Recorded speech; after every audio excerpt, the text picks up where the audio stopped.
In Kotlin, you write less code but get more done, and one of the biggest reasons is type inference.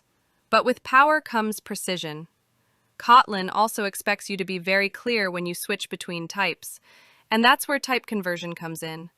In this video, we'll break down both concepts with simple examples. Section 1. What is type inference? Type inference is Kotlin's ability to automatically determine the type of a variable based on the value you assign. This means you don't always have to write out the type explicitly. For example, Kotlin val name equals Aryan, val age equals 25, val ocan equals true.